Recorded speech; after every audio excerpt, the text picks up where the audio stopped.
चंद्रकांता की पुरानी मगर है सुहानी, इस मोहब्बत भरी दास्तां की आज भी दुनिया दीवानी। जहां देखो साजिशें हैं, दिल में भी रंजिशें हैं, जादूगरी की नफरत की हर जगह बारिशें हैं। समय की धारा पे लिखी है खूबसूरत कहानी, ये कहानी है चंद्रकांता की, ये कहानी है चंद्रकांता की।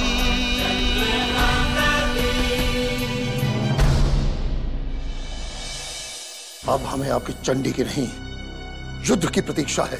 रणवीर जैसे हैं वैसे दिखते नहीं। आपकी दृष्टि में मेरे बढ़ते सम्मान को वो सहन नहीं कर सके। चंडीलाल का कहना है कि विद्रोही वो नहीं है बल्कि परमवीर सिंह है। अब ये पता लगाना मेरा कार्य है। किंतु अब तुम्हें दुष्ट चंडीलाल और शिवगढ़ के उस अय्यार पर तब तक कड़ी दृष्टि रखनी होगी जब तक उनके सिर धड़ से अलग न कर दिए जाएं।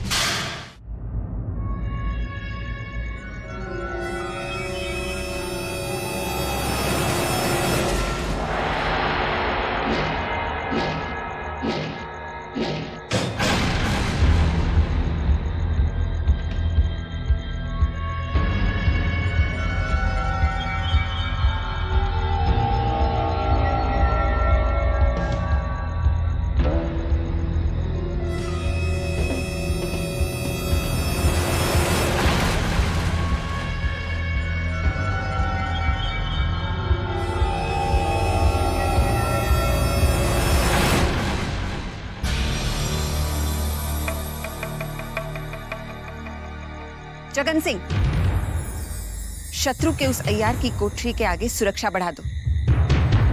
और भूपेंद्र सिंह, तुम चंडीलाल की कोठरी के आगे पहरा कड़ा कर दो। याद रहे, कोई भी व्यक्ति चंडीलाल से मिल न पाए।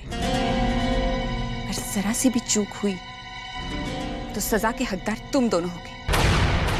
ये महाराज का आदेश है। जो हुकुम।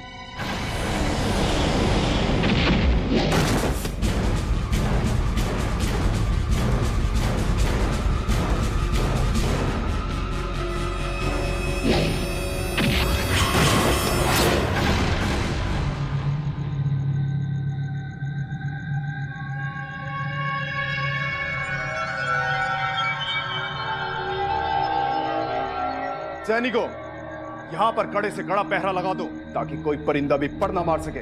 भूपेंद्र सिंह, ये क्या हो रहा है? हमारी कोठरी के सामने इतने सारे सैनिकों का पहरा क्यों? ताकि आप यहां से कभी भी जीवित ना जा सकें।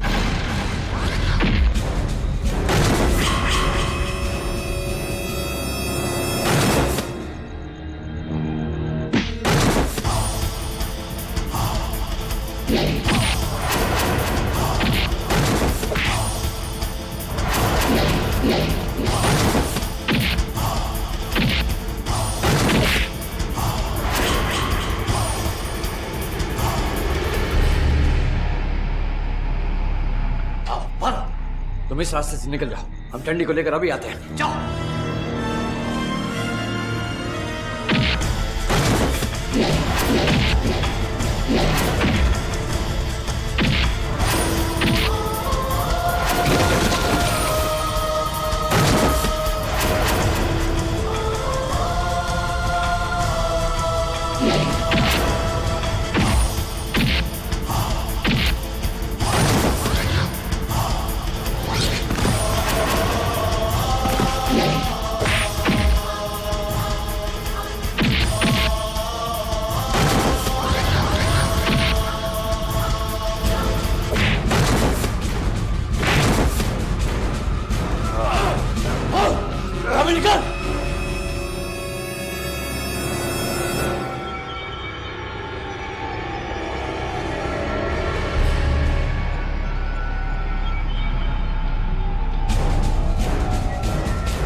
रमल की गणना और ग्रहों की चाल दोनों का संकेत यही है कि चंडीलाल के भाग्य में अभी भी राजयोग है, किंतु वो चुनारगढ़ की कारागार में बंदी है और उसके छूटने की सूचना अभी तक नहीं मिली। क्यों?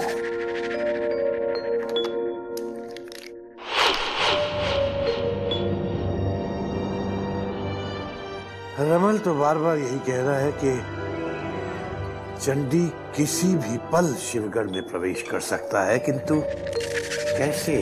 चंडीलाल चुनारगढ़ के कारागार से भाग निकले। नहीं, ये नहीं हो सकता। कहीं तुम्हें कोई भ्रम तो नहीं हुआ है चपला? दुर्भाग्य से ये कोई भ्रम नहीं बल्कि सच्चाई है महाराज। चंडीलाल अब चुनारगढ़ के कारागार से मुक्त होकर शिवगढ़ की ओर निकल चुके हैं। इतने कड़े पहरे के उपरांत भी चंडी कारागार से भागने में सफल हुए? हमारे पहरेदार क्या सोए हुए थे जो उनकी आंखों में धूल झोंक के चंडी इतनी सरलता से वहां से भाग निकले? पहरा देने वाले सिपाही बद्रीनाथ की शक्ति के आगे विवश हो गए थे महारानी जी। न जाने अचानक कहां से बद्रीनाथ कारागार में घुस आए और हमारे सिपाहियों को घायल करके चंडी को वहां से ले गए। चुनारगढ़ के कारागार से चंडी को भगाकर शत्रु ने हमारा जो अपमान किया है उसे भुलाना असंभव है रानी चंद्रकांता, जो अब हमें दोबारा से युद्ध करने पर विवश करने लगा है। युद्ध का समय फिर से आरंभ होने वाला है महाराज। शत्रु ने चुनारगढ़ की सीमा को लांघकर स्वयं अपनी मृत्यु को पुकारा है। लगता है महाराज शिवदत्त का अंतिम समय निकट आ गया है, इसीलिए वो बार बार हमें युद्ध करने के लिए उकसा रहे हैं।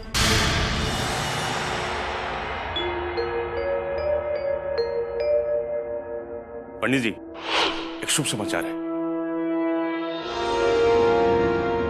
शीघ्र बताओ भानु प्रताप, क्या समाचार है? आज हमारा रमल भी कुछ नए संकेत दे रहा है। खबर मिली है कि महाबली बद्रीनाथ ने चुनारगढ़ के कारागार से चंडीलाल को मुक्त करा लिया है। अर्थात हमारे रमल की गणना गलत नहीं थी। ये बताओ, इस समय बद्रीनाथ और चंडीलाल कहाँ है? गुप्तचरों का कहना है कि वे दोनों शिवगढ़ के बहुत करीब आ चुके हैं और किसी भी समय इस महल में आ सकते हैं। शाबाश भानु प्रताप, अब महाराज शिवदत्त की शंकाओं को निराधार करने का वक्त आ गया है। जैसे ही बद्रीनाथ चंडीलाल को लेकर महल में प्रवेश करेंगे, पंडित जगन्नाथ की कूटनीति में एक नया अध्याय जुड़ जाएगा।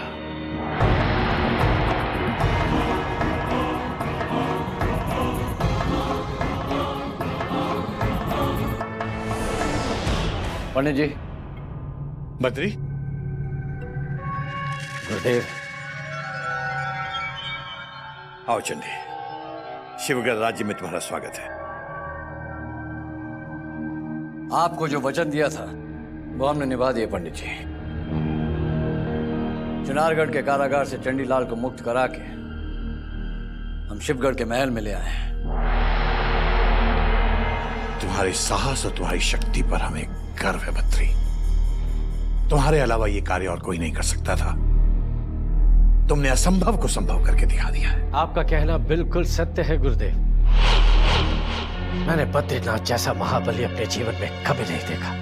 गुरुदेव, चुनारगढ़ के कारागार में बंदी होने के पश्चात मैंने तो हमेशा हमेशा के लिए अपने मुक्त होने की सारी आशाएं छोड़ दी थी, किंतु महाबली बद्रीनाथ ने मुझे मुक्त कराकर जो चमत्कार दिखाया उसे मैं अपने जीवन भर नहीं भूल सकता।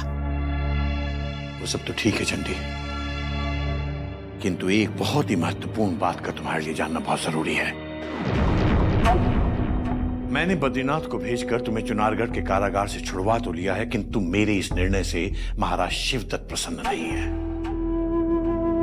उन्हें लगता है कि चूंकि तुमने महाराज वीरेंद्र सिंह के साथ इतना लंबा अरसा व्यतीत किया है, इसलिए शायद तुम हमारे मित्र नहीं हो सकते। गुरुदेव, महाराज शिवदत्त का कहना गलत नहीं है। यदि मैंने अपने कूटनीति का उपयोग नहीं किया होता तो पिछले चुनारगढ़ के युद्ध में निश्चित रूप से महाराज वीरेंद्र सिंह की करारी हार होती। किंतु इन सब के पश्चात भी मुझे वो सम्मान नहीं मिला जिसका मैं हकदार था गुरुदेव। यदि आवश्यकता पड़ी तो अब मैं महाराज शिवदत्त के लिए अपनी गर्दन भी कटवाने के लिए तैयार हूं। नहीं चंडी नहीं, हमें तुम पर पूरा भरोसा है। किंतु अब तुम्हें कुछ ऐसा करके दिखाना होगा कि महाराज शिवदत्त के मन में भी तुम्हारा वो स्थान बन जाए जिसके तुम असली हकदार हो। ठीक है गुरुदेव, तो मैं उन्हें चिनारगढ़ के उन गुप्त रहस्यों का भेद बता सकता हूं जो मेरे सिवा कोई नहीं जानता। यदि आपकी कूटनीति और मेरे षड्यंत्र आपस में मिलकर एक हो जाएं, तो मैं आपको निश्चित रूप से कह सकता हूं कि महाराज वीरेंद्र सिंह का पतन अवश्य होगा। ठीक है चंडी, अब मुझे यकीन हो गया है कि तुम शीघ्र अतिशीघ्र महाराज शिवदत्त के मन में भी अपना वो स्थान बना लोगे जो तुमने कभी महाराज वीरेंद्र सिंह के मन में बनाया था। किंतु इस बात का अवश्य ध्यान रखना चंडीलाल, आपके कारण महाराज शिवदत्त के मन में कभी ठेस न पहुंचे, वरना चिनारगढ़ की तरह शिवगढ़ के दरवाजे भी आपके लिए बंद हो सकते हैं।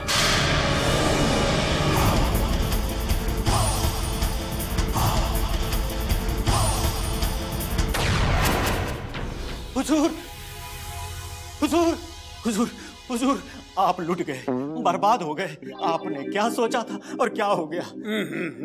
नाजिम, तुम यूं ही पहेलियां बुझाते रहोगे या कुछ बोलोगे भी? अभी पता चला है कि चंडीलाल को चुनारगढ़ के कारागार से महाबली बद्रीनाथ ने आजाद करा लिया है। बद्रीनाथ ने चंडीलाल को आजाद करा लिया? तुम हमेशा बुरी खबर लेके आते हो।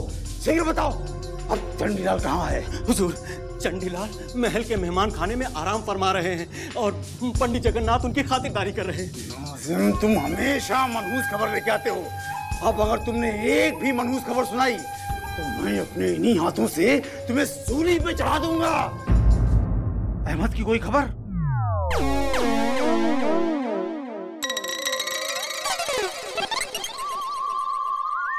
भीम सिंह, ये हम क्या देख रहे हैं? हमने तो सुना था अहमद चाचा चुनारगढ़ के कारागार में शहीद कर दिए गए थे। फिर ये कौन है? बलवंत सिंह, ये अहमद चाचा का भूत तो नहीं है? लेकिन इस भूत का हमारे इस राजमहल में क्या काम है और ये इधर ही क्यों आ रहा है? तुम कौन हो? आप मुझे नहीं पहचानते नन्हे खजूर? खजूर? आप हमारी तौहीन कर रहे हैं। हम खजूर नहीं, नन्हे हुजूर हैं। आप जरा हमारा नाम इज्जत से लीजिए। वही तो कह रहा हूँ नन्हे हुजूर। आप लोग मुझे भूत क्यों समझ रहे हैं? आपको पता नहीं? अरे इस महल के चारों ओर आपके नाम की अफवाह फैली हुई है कि आपको चुनारगढ़ के कारागार में जिंदा दफना दिया गया है। हाँ? आपकी बीवी ने आपके नाम की 10वीं की फातिहा भी पढ़ ली। हाँ? और आपकी बीवी दूसरा निकाह करने का तैयारी भी कर रही है। ला हौल वला कुव्वत। अब अगर ये बात सच साबित हुई, हम तुम्हारे अब्बा हुजूर को अपना इस्तीफा सौंप देंगे। जरूर ये खबर उन्होंने ही फैलाई होगी। अब मैं कोई बुरी खबर आपको नहीं सुनाऊंगा, वरना आप मुझे सूली पे चढ़ा दोगे। नहीं चढ़ाऊंगा सूली पे। आगे तो बोलो। हुजूर, अब जो खबर आपको मैं सुनाने जा रहा हूँ उसे सुनकर आप भी फूट फूट कर रोने लगेंगे। आपकी खिदमत करते करते मेरा दोस्त अहमद शहीद हो गया। ऐसा नहीं हो सकता। अहमद हमें छोड़कर नहीं जा सकता। लेकिन छोड़कर चला गया हुजूर। अगर वो जिंदा रहता तो महाबली बद्रीनाथ जरूर उसे अपने साथ लेकर आते हैं। आपकी वजह से मेरा दोस्त शहीद हुआ है हुजूर। अब मैं अपने दोस्त के बिना अकेले कैसे जिंदा रहूंगा? हुजूर, हुजूर, देखिए हुजूर, मैं जिंदा लौट आया हूँ। नाज़िम हुजूर, हम कहीं कोई स्वप्न तो नहीं देख रहे हैं? मैं देखता हूँ हुजूर। अरे ये तो अपना अहमद ही है। हाँ हुजूर, आप जो देख रहे हैं वो हकीकत है, लेकिन आप लोगों ने मुझे मुर्दा समझ लिया था। मैंने नहीं अहमद, मैंने नहीं। नाजिम ने तुम्हें मुर्दा घोषित कर दिया था। मुझे तो पूर्ण विश्वास था कि तुम बड़ी शान से अपना काम करके लौटोगे, क्योंकि मुझे तुम्हारी वीरता और चतुराई पर पूरा भरोसा है। आप मुझे इतना बहादुर समझते हैं? अरे हुजूर ही क्या, शिवगढ़ की सारी प्रजा तुम्हारी बहादुरी पर फिदा है। और तो और हुजूर कीमती उपहारों से तुम्हारी झोली भी भर देंगे। अहमद, हम स्वयं को जैसे ही शिवगढ़ और चुनारगढ़ का महाराजा घोषित करेंगे, तत्काल तुम्हें अपना सेनापति नियुक्त कर देंगे, लेकिन इससे पहले मुझे पंडित जगन्नाथ से निपटना है, जिसने चंडीलाल को राज अतिथि घोषित कर रखा है। महाराज शिवदत्त के हृदय में स्थान बनाए बिना कोई भी लक्ष्य पूर्ण नहीं होगा चंडी। इसलिए कोई ना कोई चाल तो चलनी ही पड़ेगी।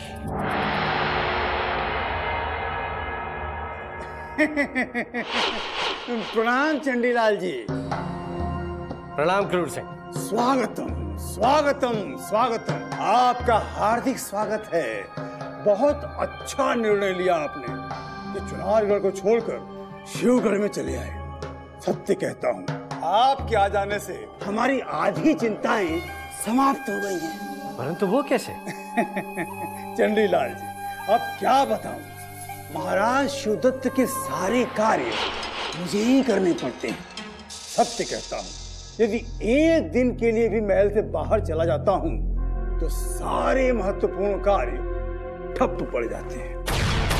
तो आपके कहने का मतलब ये है कि महाराज आपसे पूछे बिना कोई भी कार्य नहीं करते? और नहीं तो क्या, महाराज को सारी कूटनीतिक चालें मैं ही तो बताता हूँ।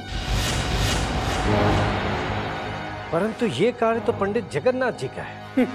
पंडित जगन्नाथ, चंडीलाल, छोटा मुंह और बड़ी बात। अब जब आप इस महल में आ ही गए हैं तो आपसे क्या छुपाना। पंडित जगन्नाथ की जो कूटनीतिक समझ है वो उन्हें कौन देता है? बोलिए बोलिए तो। आप? हाँ, बिल्कुल सही पहचाना आपने। किंतु क्या है कि अपने मुंह से अपनी प्रशंसा करना हमें जरा अच्छा नहीं लगता। बिल्कुल ठीक कहा आपने, आप तो काफी ज्ञानी। धन्यवाद धन्यवाद चंडीलाल जी, धन्यवाद, किंतु आप जितना नहीं। अब जब आप इस महल में आ ही गए हैं तो हम कार्य आधा आधा बांट लेंगे।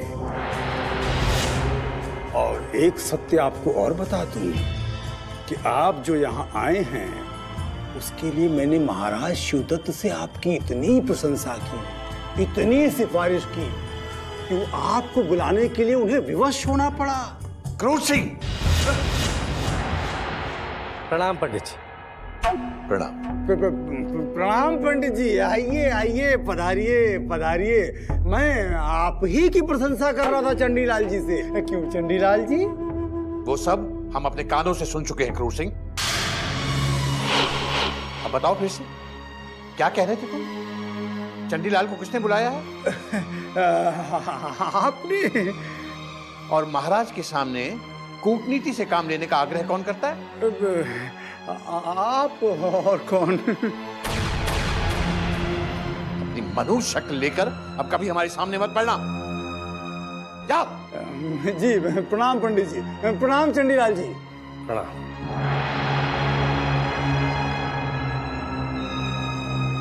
चंडी, इस क्रूर सिंह जैसे मूर्ख को कभी अपने पास मत पटकने देना,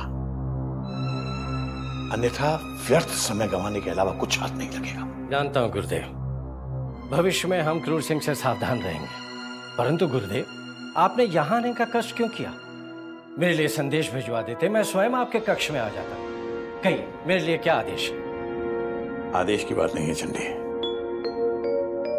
हम तुम्हें सिर्फ ये बताने आए हैं कि महाराज शिवदत्त के साथ तुम्हारी भेंट निश्चित हो गई है। कल शाम सूर्यास्त से पहले पहले तुम्हें महाराज शिवदत्त से मिलना है। मैं आपका आभारी हूं गुरुदेव। गुरुदेव, परंतु भेंट करने से पूर्व हम आपका आशीर्वाद चाहते हैं ताकि हमारे लक्ष्य में कोई रुकावट ना आ सके। लेकिन हमारा आशीर्वाद तो हमेशा तुम्हारे साथ है चंडी, ये भी कोई कहने की बात है? हमें लगता है कि तुम्हारी सारी अभिलाषाएं पूरी होने का समय आ गया है। जो सम्मान तुम्हें चुनारगढ़ में कभी प्राप्त नहीं हुआ, शिवगढ़ में अवश्य प्राप्त होगा। बस चंडी, इस बात का ध्यान रखना कि तुम्हें महाराज शिवदत्त के सामने चुनारगढ़ की उन गुप्त रहस्यों का पर्दाफाश करना है जिन्हें और कोई नहीं जानता। गुरुदेव, आप निश्चिंत रहें। जब मैं उन्हें वो भेद बताऊंगा तो उसे पाने के पश्चात महाराज शिवदत्त बिना तलवार उठाए अपने चुनारगढ़ को महाराज वीरेंद्र सिंह से वापस छीन लेंगे। हमारा रमल भी यही कहता है चंडी। यदि तुम्हारे गुप्त भेद और हमारी कूटनीति का सही तालमेल बैठ गया तो हम बिना रक्त बहाए महाराज वीरेंद्र सिंह और उनकी समस्त शक्तियों का विनाश करके चुनारगढ़ पर पुनः विजय प्राप्त कर सकते हैं।